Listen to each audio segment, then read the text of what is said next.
Before you watch this video, don't forget to like and subscribe to Social Management TV, and do not forget to press the notification button and to get more information.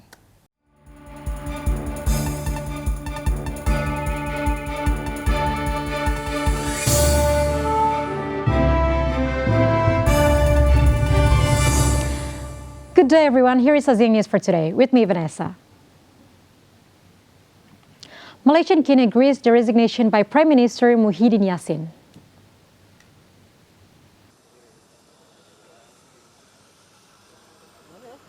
The National Palace says Malaysian King Sultan Abdullah Sultan Ahmad Shah accepts the resignation tendered by Prime Minister Muhyiddin Yassin and his cabinet.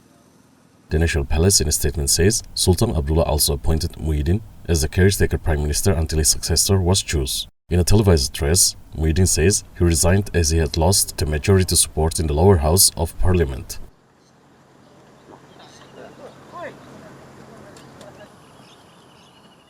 He explained that although he had initially sought to test his support in the parliament, the withdrawal of support by a dozen of MPs from his own coalition and the rejection of cross-party cooperation by the opposition had left him with no alternative.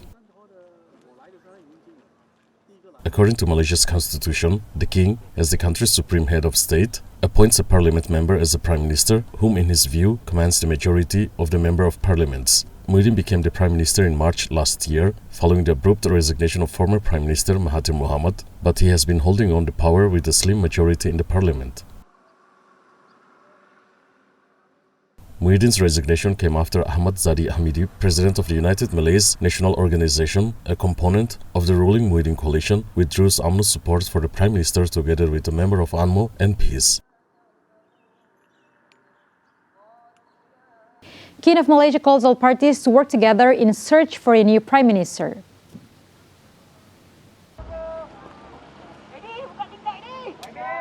Malaysia's king asked leaders from different parties to work together to address the economic and health woes facing the country to replace Muhyiddin Yassin as prime minister. Muhyiddin resigned with no obvious successor, deepening a long-running political crisis in the Southeast Asian nations, battles at COVID-19 surge, and an economic slump. He cited lack of parliamentary support, but will stay on as caretaker until a new government is formed. The constitutional monarch king, Sultan Abdullah, who met leaders of political parties, had previously ruled out elections because of the epidemic, saying he would appoint a prime minister he believed likely to command a majority. In line with the king's decree, the Speaker of Malaysia's parliament asked lawmakers to each submit a letter to the palace stating their choice of the next prime minister.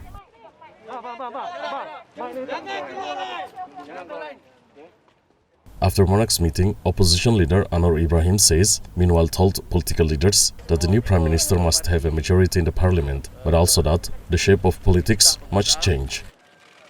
Malaysia has been in a state of political flux since widespread graft accusations led to 2018 election defeat of the United Malaysia National Organization, which had governed more than 60 years since independence.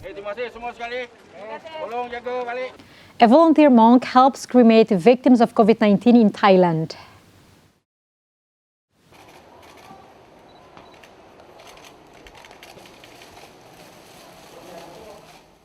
Monk Prompong Kaino, 33 years old, works around the clock every day, donning personal protective equipment and entering high-risk communities to provide free swab tests for vulnerable people in the capital Bangkok. His temple launched a project about a month ago called Monks Help Communities Fight COVID-19 Team. It has tested more than 2,000 people so far, with about 20% of people testing positive.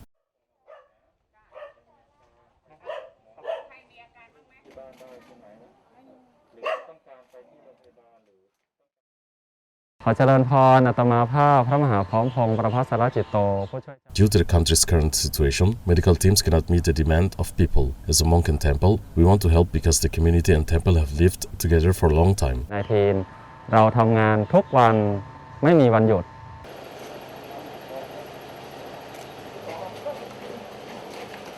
Thailand is on course to pass the 1 million mark in coronavirus cases this week, with 7,700 deaths so far, including a record 2,039. The latest wave have put pressure on temples to cremate an influx of bodies. Pairuch Sutop is part of Siam Non-Taburi Foundation, a volunteer cremation service which they say is the biggest in the country. In the past few months, the foundation has transported and cremated about 350 bodies for free.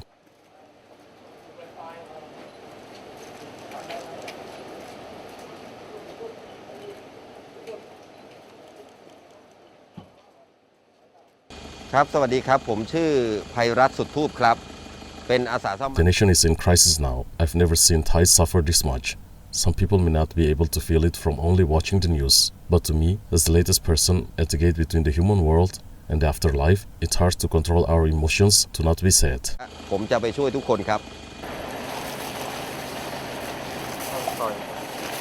While the government has set up hotlines for infected people to call for information on beds, hospitals and medicine, it has also received backlash for being unable to keep up with a surge in demand. Furthermore, a group of aerospace engineers created a platform to connect infected people and volunteers called Jitasa.care. Jitasa means volunteers in Thailand. Volunteers can also add information such as temples that can cremate, as well as the locations of places that can refill oxygen tanks and community isolation centers. Volunteer developer Wasanchai Vongsativanik points to red dots on a screen showing a map of the capital, all people waiting for help. He affirms, before 3 weeks of launching the system, 9,000 volunteers signed up. They didn't belong to specific aid groups of organizations, but rather were individual people wanting to help.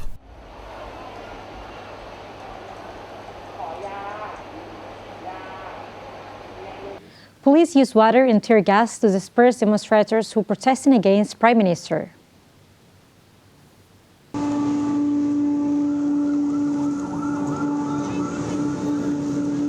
Thailand police used water cannon and tear gas to disperse protesters near the office of the Prime Minister Prayut Chan-o-cha, as opposition parties moved to censure him in parliament over his handling of COVID-19 crisis. Hundreds of protesters marches on the government house to demand Prayut resigns, the latest shows of growing public anger about a worsening epidemic and a chaotic vaccine rollout.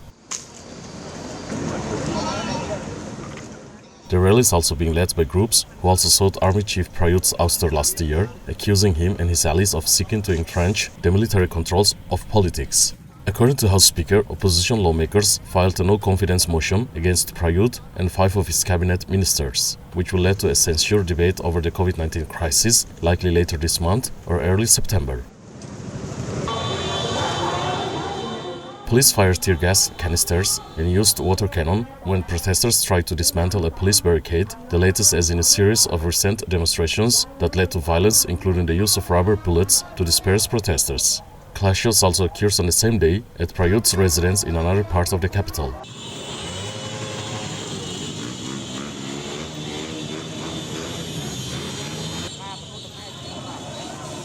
South Korea reports more than 1,000 new cases that dominated by the Delta variant.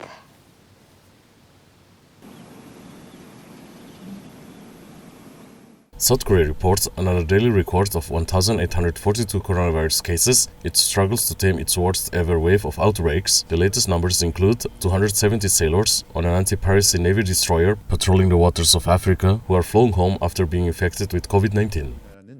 4차 유행의 한가운데 있으며 Authorities are considering expanding the restrictions imposed for the capital Seoul and neighboring areas last week as small clusters continue to emerge nationwide. Some 64.3% of the 1,533 domestically transmitted cases came from regions beyond the Greater Seoul area, the highest level since the country's first COVID-19 wave erupted from a church in the southeastern city of Daegu. Korean Disease Control Agency data shows the numbers for the Seoul metropolitan area have slightly dropped from more than 80% following restrictions such as ban on gatherings of more than 2 people after 6 p.m. South Korea's total infections rose to 184,103 cases with 2,063 deaths. Singapore calls ASEAN ineffective as expected in Myanmar. I was wondering how you. Those guys are really good. Singapore's foreign minister in an interview says the progress by the Association of Southeast Asian Nations in Myanmar has not been as effective as hoped. The United Nations and many countries urges ASEAN, whose 10 members include Myanmar, to restore stability through diplomacy. In April, Asean announced a 5-point consensus aimed at resolving the crisis. As part of those efforts, the bloc appointed Brunei's second Minister for Foreign Affairs as special envoy to Myanmar in early August. Talks between the different stakeholders in Myanmar. Balakrishnan hopes there will be a progress to report on envoy's visit before the ASEAN's Leaders Summit in November. But he cautioned that the military had to grant the envoy access to all stakeholders for the visit to be meaningful. According to the Assistance Association of Political Prisoners activist group, the death toll as a result of Myanmar's February 1st coup topped 1,000 this week, which has been recording killings by security forces. Myanmar's economy has collapsed and humanitarian crisis worsened in the past month as coronavirus infections surge, overwhelming the health system. Stakeholders. So that remains to be seen. Travel is so important. Balakrishnan called the situation dire and says ASEAN was trying to be constructive, facilitate dialogue and deliver humanitarian assistance. Singapore is small but wields strong economic and political influence in Southeast Asia. Some right group says Singapore has leverage in Myanmar thanks to its close ties with country as one of its biggest investors. According to official Myanmar data since 1988, the city-state had a cumulative $24.1 billion of investments approved there as of 2020. That made it the biggest source of foreign capital there ahead of China. However, Balakrishnan says Singapore's so-called leverage was overestimated because the total also included multinationals that have invested in Myanmar. The minister says there has been no discussion within ASEAN about expelling or suspending Myanmar, adds that the bloc wanted to be constructive but did not want to interfere in domestic politics. Always been a steady cadence of interaction. Chinese says no new humanitarian disaster allowed in Afghanistan is the fundamental solution to refugee problem in the country.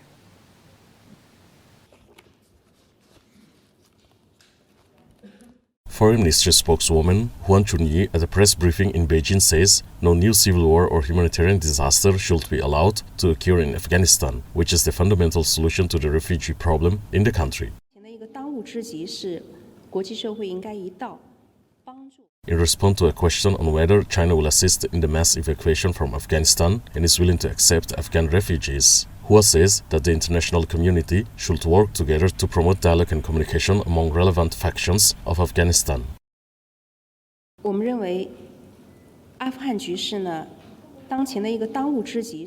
believe that the top priority in Afghanistan's current situation is that the international community should work together to help with the dialogue and communication among the relevant factions in the country, so that no new civil war or humanitarian disasters will take place in Afghanistan and the occurrence of unnecessary casualties and massive refugees will be avoided to the maximum extent. This is the fundamental solution to the refugee problem in Afghanistan. We believe that the top priority in Afghanistan's current situation is that the international community should work together to help with the dialogue and communication among the relevant factions in the country, so that no new civil war or humanitarian disasters will take place in Afghanistan and the occurrence of unnecessary casualties and massive refugees will be avoided to the maximum extent. This is the fundamental solution to the refugee problem in Afghanistan.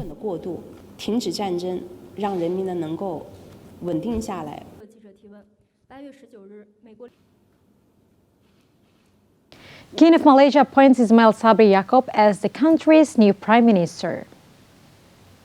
The old party, which was voted in the 2018 general election amid widespread accusation of graft. The king says the new prime minister will have to face a confidence vote in parliament to prove his majority soon after his appointment. A lawyer by training, 61-year-old Ismail Sabri has been a member of parliament since 2004 and served as a cabinet minister under two other prime ministers before Muhyiddin Yassin, holding various portfolios including rural and regional development, agriculture and domestic trade.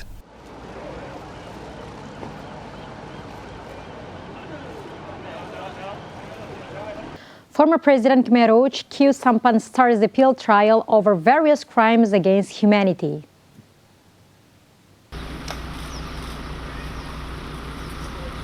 The United Nations backs Khmer Rouge Supreme Court began the appeal trial of former Khmer Rouge President Khieu Samphan, who had previously been sentenced to life in prison for genocide and various crimes against humanity.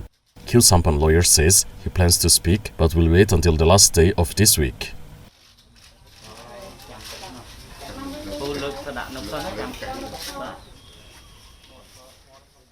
About 1.8 million people were killed during the Khmer Rouge 1975 and 1979 rule of Cambodia. The last surviving leader of the fallen regime, Kyu Sampan, has expressed regret over the years but has maintained that he was only a figurehead and knowing nothing about the atrocities committed. In 1998, he defected from the Khmer Rouge and returned to Phnom Penh under a no-arrest guarantee. In 2007, he was arrested and charged under a United Nations Pact Towards a Crimes Tribunal. He was sentenced to life in prison in August 2014 by the tribunal for crimes against humanity amongst other convictions, and again sentenced to life in prison in November 2018 for genocide.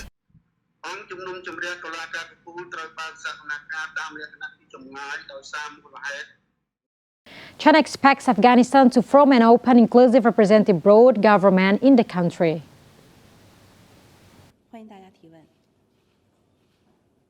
Chinese Foreign Minister spokeswoman Hua Chunying at a press briefing in Beijing says China hopes that Afghanistan could have an open, inclusive and broadly representative government and goes with the aspiration of its own people and the international community's expectation.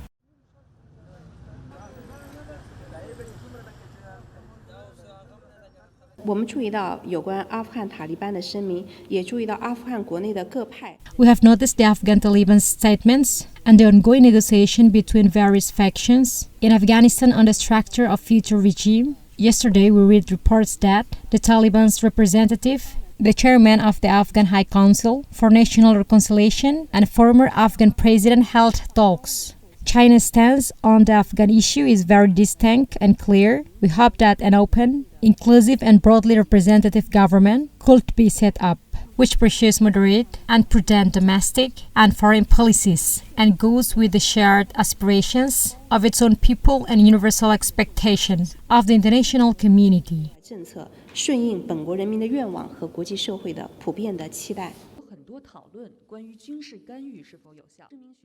The Taliban meet with the Afghan High Council for the National Reconciliation chairman Abdullah Abdullah and former Afghan President Hamid Karzai.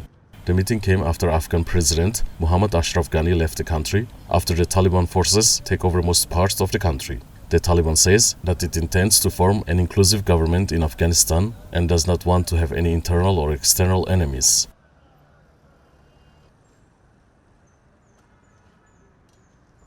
And that's the end for today. Stay safe, stay healthy. Bye.